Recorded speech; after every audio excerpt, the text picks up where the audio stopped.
మధ్య దాయాది దేశం పాకిస్తాన్ భారత్ను తెగమెచ్చుకుంటుంది. మరోసారి ప్రధానిగా ఎంపికైన షహబాజ్ షరీఫ్ సైతం భారత్ పట్ల, భారత్ ప్రధాని మోదీ పట్ల తెగ గౌరవం ప్రదర్శిస్తున్నారు. అయితే అదంతా నాణానికి ఒకవైపు మాత్రమేనని మనకు బాగా తెలుసు. ఇదంతా తమకు జరుగుతున్న నష్టాన్ని అధిగమించేందుకు పడుతున్న ఆరాటం మాత్రమే. గతంలో ఎవరైనా మన దేశానికి అనుకూలంగా మాట్లాడితే చాలు, వారిపై చర్యలుండేవి. రాళ్లతో దాడులు చేసేవారు, సామాజిక బహిష్కరణ చేసేవారు, బ్లాస్ఫెమీ కేసులతో కోర్టుమెట్లెక్కించేవారు. అదే మన దేశంలో అలా ఉండేది కాదు. కొందరు వ్యక్తులు లేదా ప్రతిపక్షాల లాంటి వారు పాకిస్తాన్ కు అనుకూలంగా మాట్లాడినా, క్రికెట్ మ్యాచ్ల్లో ఇండియాపై పాక్ గెలిచిన సందర్భాల్లో సంబరాలు జరిపి పాక్ జెండాను ఎగరవేసినా ఏం మాట్లాడేవారు కాదు. భావ ప్రకటన స్వేచ్ఛ, స్వాతంత్రపు హక్కు అంటూ డైలాగులు చెబుతూ ఉండేవారు. మన దగ్గర చాలా ఓపిక ఉంటుంది. పాకిస్తాన్ లో కనిపించే పరిస్థితులు కాగడా పెట్టుకుని వెతికినా కానరావు. అయితే ఈ మధ్య మాత్రం పాక్ లో కొన్ని మార్పులు కనిపిస్తున్నాయి. మాజీ ప్రధాని ఇమ్రాన్ ఖాన్ దగ్గర నుంచి మామూలు పాకిస్తానీ దాకా మన దేశం గురించి పొగడ్తల వర్షం కురుస్తున్నారు. ప్రధాని మోదీని భారత విదేశాంగ మంత్రి జైశంకర్ ను మొహం పట్టుకుని మరీ ఆకాశానికి ఎత్తుతున్నారు. ఈ మార్పు చూసి అక్కడ విశ్లేషకులు కూడా ఆశ్చర్యపోతున్నారు. మరి పాకిస్తాన్ లో ఇంతలా మార్పు వచ్చినా ఉగ్ర చర్యల్లో మాత్రం మార్పు లేదు. కాకపోతే కాస్త జోరు తగ్గింది. అంతకు ముందున్నంత తీవ్రత కనిపించడం లేదు. అడపాదడపా కాశ్మీర్ లోయల్లో అలజడులు తప్ప పెద్దగా ఇన్ఫిల్ట్రేషన్ చర్యలు లేవు. దీనికి కారణం ఒకటే, ఆర్థికంగా మనం బలపడుతుండడమే, పాకిస్తాన్ ఆర్థికంగా చితికిపోతుండడమే అన్నది స్పష్టంగా కనిపించే అంశం అంటున్నారు నిపుణులు. నిజానికి ఒకేసారి ఇరు దేశాలకు స్వతంత్రం వచ్చినా ఇప్పుడు మాత్రం మన దేశం టాప్ 5 ఆర్థిక దేశాల్లో ఒకటిగా నిలిచింది. మరోవైపు పాక్ ఆర్థిక సంక్షోభంతో కొట్టుమిట్లాడుతుంది. ఆహారం లేక, జనానికి ఉద్యోగ ఉపాధి అవకాశాలు కల్పించలేక, ఉగ్రవాదంతో, సైన్యం పెత్తనంతో అక్కడి ప్రజలు నానా ఇబ్బందులు పడుతున్నారు.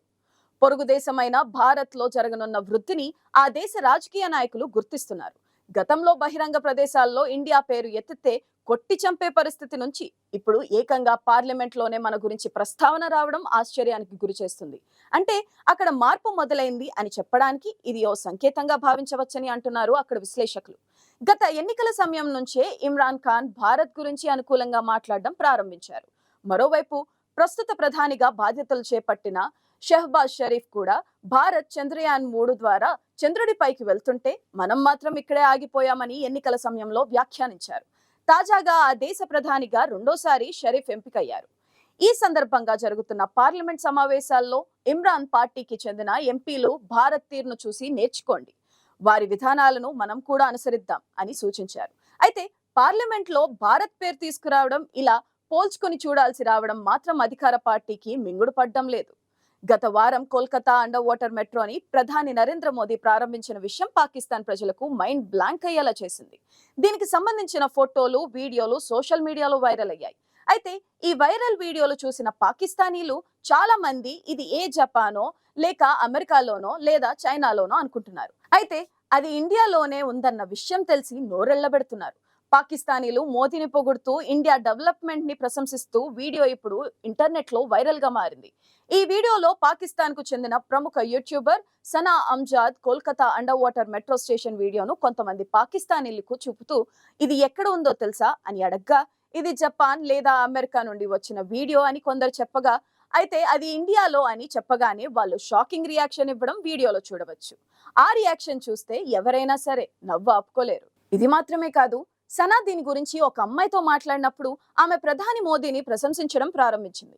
మోదీకి సెల్యూట్ చేయాలని, మోదీ పని చేయగల ప్రతి చోట పని చేస్తున్నారని ప్రశంసించింది. మీరు ఏ పాకిస్తానీ నోటి నుండి కూడా ప్రధాని మోదీని ఇంతగా పొగిడి ఉండటం ఇప్పటిదాకా చూసి ఉండరు. అదే సమయంలో పాకిస్తానీలు తమ నాయకుల అసమర్థత గురించి మాట్లాడారు. ఇదిలా ఉండగా ముస్లింల పవిత్ర మాసం రంజాన్ ఆదివారం ప్రారంభమైంది. సౌదీ అరేబియాలో రంజాన్ నెల వంకను చూసిన ముస్లింలు ప్రజలు అక్కడ ఉపవాస దీక్షలు ప్రారంభించారు. ఇక ఇండియా, పాకిస్తాన్ వంటి దేశాల్లో రంజాన్ ఉపవాసాలు ప్రారంభమయ్యాయి. రంజాన్ మాసం ప్రారంభం వేళ పాకిస్తాన్ లో నిత్యావసరాల ధరలు మూడింతలు పెరిగాయి. కూరగాయలు, పాలు, చక్కెర, వంట నూనె, నెయ్యి, మాంసం, కోడిగుడ్లు, చిరుధాన్యాలు రేట్లు మండిపోతున్నాయి. రంజాన్ ఉపవాస దినాల నేపథ్యంలో ఉల్లిపాయలకు భారీగా డిమాండ్ ఉంటుంది.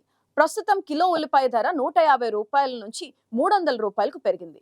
కొందరైతే ఆఫర్ల కింద కిలో ఉల్లిపాయ ధర 250 రూపాయలుగా నిర్ధారించారు. పండ్ల ధరలు చుక్కలు చూపిస్తున్నాయి.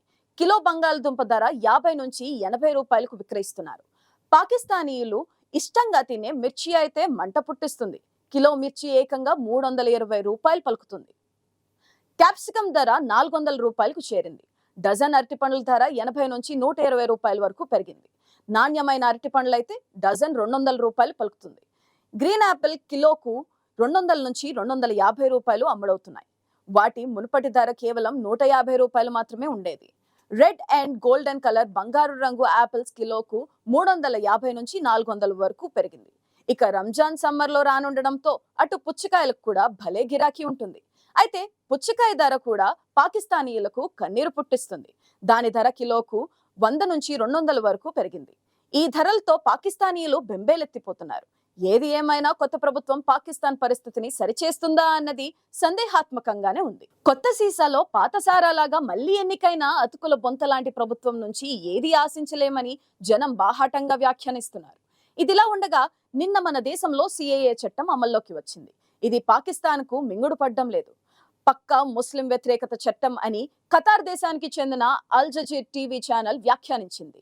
అయితే 2019లో ఆమోదించిన ఈ చట్టాన్ని లోక్సభ ఎన్నికలకు ముందే అమలు చేస్తామని కేంద్ర హోంమంత్రి అమిత్ షా ప్రకటించిన కొన్ని వారాల తర్వాత ఈ నిర్ణయం తీసుకోవడం జరిగింది. ఇది పాకిస్తాన్ వ్యాప్తంగా అలజడి రేపుతుంది. సిఏఏ చట్టం వల్ల 2014 వరకు అంతకుముందు బంగ్లాదేశ్, పాకిస్తాన్, ఆఫ్ఘనిస్తాన్ నుంచి వచ్చిన ముస్లిం మైనారిటీలకు భారత్ పౌరసత్వం లభిస్తుంది. అంటే డిసెంబర్ 31, 2014 కంటే ముందు భారతదేశానికి వచ్చిన వలసదారులకు మాత్రమే ఈ చట్టం వర్తిస్తుంది. హిందువులు, సిఖ్లు, క్రిస్టియన్లు, బౌద్ధులు, జైన్లు, పార్సీలకు భారత పౌరసత్వం కల్పించేందుకు 1955 నాటి పౌరసత్వ చట్టాన్ని సిఏఏ సవరించింది. 2019 చట్ట సవరణ ప్రకారం 2014 డిసెంబర్ 31 వరకు భారతదేశంలోకి ప్రవేశించి వారి పుట్టిన దేశంలో మతపరమైన హింస లేదా భయం అనుభవించిన వలసదారులను పౌరసత్వానికి అర్హులుగా పరిగణిస్తారు.